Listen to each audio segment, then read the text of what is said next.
everyone, it's Shel from Paper Rock TO Studio, and today I'm sharing with you a real fun collaboration that I'm doing with Lovee Arts. What we're doing is we're each making a background, and those videos are available today, and we're sending them to each other. We mailed them to each other in like actual snail mail, yes, I know. And then the other person is going to complete the canvas, and we'll have those videos available in a few days. So today's the 8th of August, and on the 11th, make sure that you look for the completion videos of us completing each other's canvases. Does that make sense? It's kind of like a swap collaboration thing, but it's a true collaboration because we're both working on each canvas. Also, we're having a giveaway canvas. I did the background, and Eva will be doing the foreground or completing it, and we'll be giving it away to someone who comments on all 4 of our videos. So there'll be 2 on my channel, 2 on her channel, so you need to look for those and make sure that you watch them all and leave a comment, and then you'll be entered into a drawing for the 3rd canvas, which we both will work on. So the way that I started my canvas was this really great tissue paper that my friend Peg Robinson sent to me. And I don't know where she got it, but it's so cool. I wish I had a whole pack of it. It's got these mandala shapes on it. It's got some hearts and some different things. So I decided to start out with doing some collage on my canvas. This is a 9x12 canvas. We were supposed to be doing 8x10s, and I thought mine were 8x10s, but they're actually 9x12s. Who knew? Obviously, I can't measure with my eyeballs, I guess. I don't know. So what I did was I used my water barrel brush, and I used it to help me cut out the different pieces. I didn't want to do the whole tissue over the whole background. I can't do that well. I get it too crumpled up and there's wrinkles, and I really wasn't going for texture. I was going for the visual impact of the gray, black, and white images on this. So using the water barrel brush really helps you trim out the parts that you want on tissue paper or napkins, and then you get a fluffy edge which blends into the background better instead of a real straight edge. So you can see this works great, and that's what I'm doing. Is first I did the 3 larger pieces. It's good to work in 3s. Seems to be visually pleasing to most people's brains to see 3s. Plus you see the big one, then your eye automatically travels to the next one and to the next one and kind of bounces around the canvas rather than falling off of it. So that's the reason that I did it that way. Then I just took some of these extra text bits that were in between, and I'm just putting them on randomly in places that I think they should go. Not a lot of thought, just the way it looks is what it's all about for me.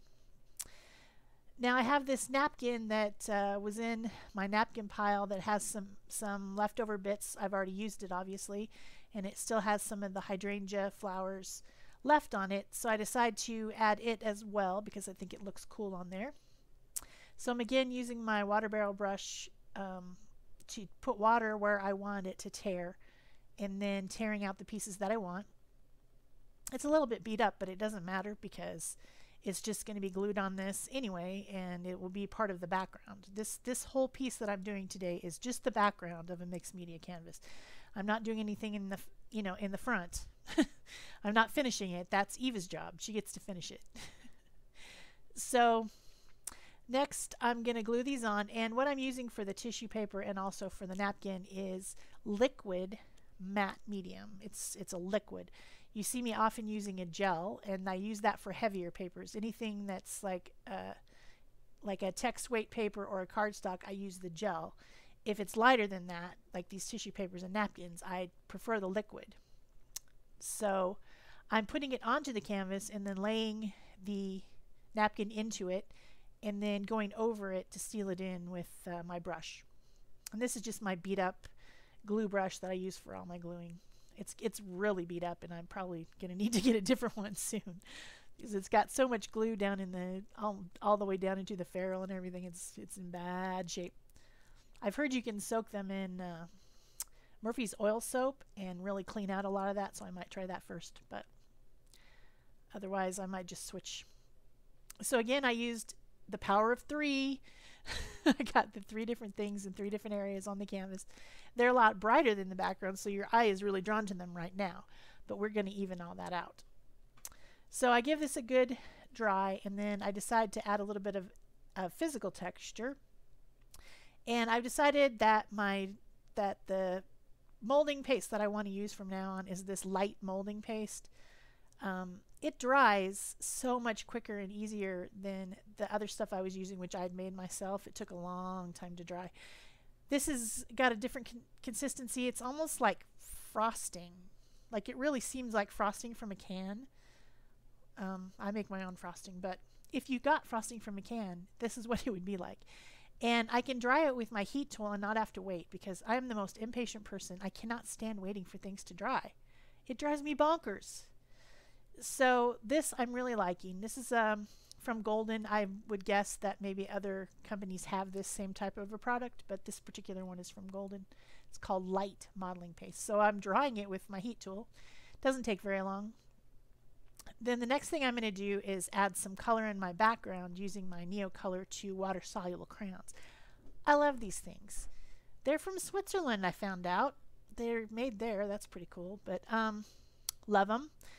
Can't live without them. And I decided to just kind of stick with colors that go with what I've already got, which is my little hydrangeas. So I'm going with a light green, a darker green, a nice mellow yellow, and a light pink, and just filling in the background with these colors. They're translucent, so the background is showing through. It's don't have a panic that I'm covering it up. Eva might cover it up, but I'm not. So far, anyway. I have some white acrylic paint on my palette, and I'm using my water barrel brush to make it more liquidy, and then I'm using that to activate the crayon. The reason that I'm doing this is because the polymers in the paint will help the water-soluble partness of of these crayons stick to the canvas. This eventually will be sealed, but I'm going to put more layers over the top, and I don't want the crayon to run. So I'm using the polymers in the paint to seal it to the canvas. In addition, it also makes it a little bit lighter, and I like the way I can blend the colors better. Some of these are complementary colors, so they could make brown. And you know I don't like brown. It's not a favorite. So I'm using the white to blend in the middles as well.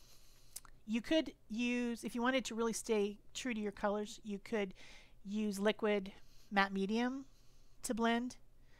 That would work too, and it's clear. It's basically just paint without pigment is what matte medium is. So, or gloss medium, either one. Well, maybe you like things glossy. I tend to like things matte, so that's the reason that I use the matte versions. You could probably also use Mod Podge or diluted PVA glue if you really wanted to. I tend to not use those just because they yellow over time, and I'm going for something that's going to last a long time.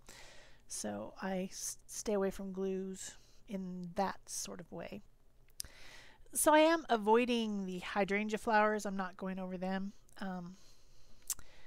I like that they're bright, and I am going to add some more bright colors to it so that they do blend out into the background a little bit better eventually.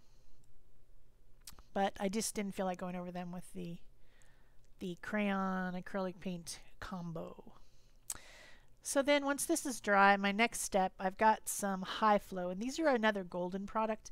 I don't have very many colors, but I do have a set of them, and this is the quinacridone magenta, and it's very similar to the color of the hydrangeas, the darker color.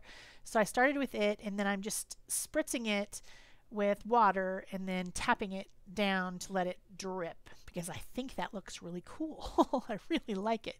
And I also like doing that when I use texture paste, because it gets down into the crevices of the texture paste and makes it stand out, and I think it's an interesting look. This next color is the green gold from Deco Arts Media line. It's a fluid acrylic, and that's also a fluid acrylic right there. But I don't have very many colors in the Golden High Flow, so that's the reason that I switched to the Deco Arts Media fluid acrylics. But that yellow oxide is already starting to rubberize inside the bottle because I hoard them. I don't use them. I hoard them because they're such nice things, and I think, oh, these are artist quality things. I can't, got to use my cheaper stuff. I need to just use them because they're just going to go to waste if I don't. Same thing with this green. I can, of course, make it work by just mixing it with a little bit of water with my finger and then putting more water to make it drip. So it does work still, but it is starting to turn into a heavy body acrylic instead of a fluid acrylic because I've been letting it sit in the bottle already opened. You know, gotta stop hoarding. So I just keep doing this until I'm happy with the look. And actually, this looks awesome. I wish I would have just kind of left it like that. I kind of like it. But I decided to add some splatters because splatters. And that's the golden high flow again. And I didn't have to dilute it at all because it's already very fluid. And so I'm using that titanium white to add some splatters. And then I decide that I really like this little zigzag chevron stamp, and I decided I'm going to put a little bit of a darker color back in because I've sort of obliterated the darker color. Didn't want to go with black, so I picked Payne's Gray, which is almost a dark navy. It's called gray, but it's really more navy blue to me. But I just didn't think that black would be too stark.